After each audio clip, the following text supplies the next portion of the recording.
Olá, amigos, tudo bem com vocês? Hoje eu quero falar para vocês um pouquinho sobre a influência da pós-modernidade, do movimento de contracultura na historiografia. Como nós já vimos, a partir da década de 1960, houve um movimento que queria negar aquelas estruturas da modernidade. Como assim? Eles queriam negar tanto o socialismo quanto o capitalismo. Esse grupo de intelectuais, eles acreditavam que o Estado, daquela forma, servia apenas para controlar a vida das pessoas e, quando não, tornava-se numa ditadura que não beneficiava as pessoas.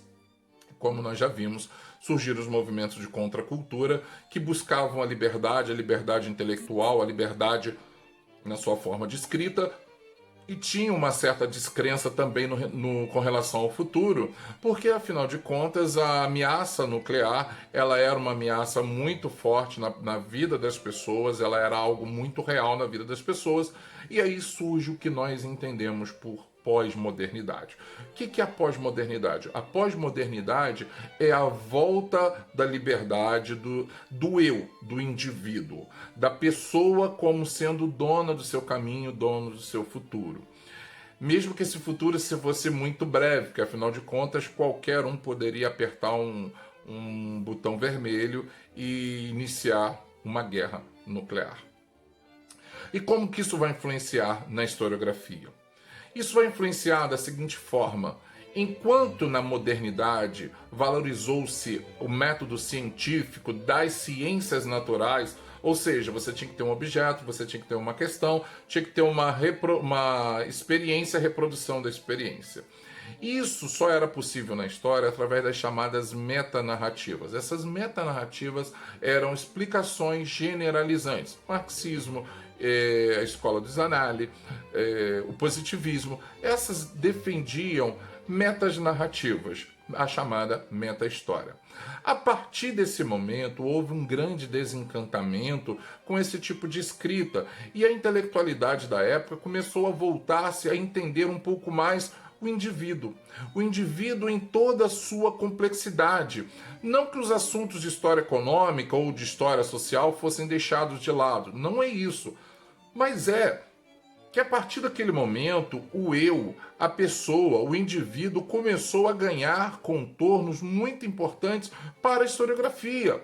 A partir daquele momento, os historiadores eles não se preocupavam tanto com a revolução, porque né, os modelos que existiam até aquele momento eram modelos que não estavam trazendo aquilo que eles acreditavam. Então eles procuravam, a partir dos seus escritos, criar uma chamada crítica social.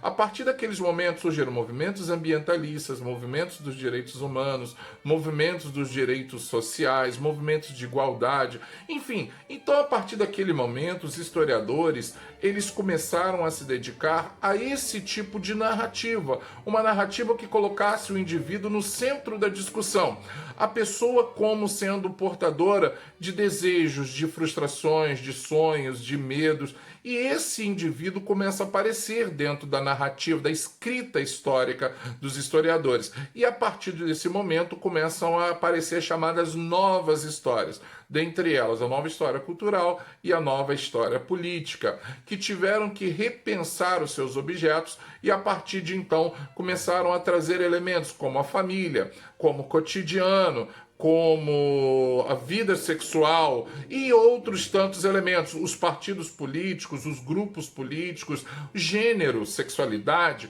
isso tudo começa a fazer parte da historiografia. A partir daquele momento, a historiografia ela passa a ter um novo olhar sobre o homem. E aí eles começam a dizer que era uma história não ciência, mas essa história não ciência, tomem cuidado, não significa dizer que é uma história feita de qualquer jeito. Essa não ciência significa que é uma história que ela não era de metanarrativa aos moldes das ciências naturais. Que você tem uma lei generalizante, uma lei que explica tudo, e a partir dessa lei você vai entender o seu objeto. Agora não, você é parte do seu objeto para tentar entender ele mesmo e até o meio no qual ele vive. Nessa história não ciência, não significa dizer que ela não vai ter método, não significa dizer que ela não vai ter rigor científico. Muito pelo contrário, ela se torna uma história até mais atraente, mas agora se torna uma história muito mais profunda, muito mais necessária de comprovação, de aprofundamento e de investigação empírica. Então, meus amigos, um forte abraço, até a próxima aula.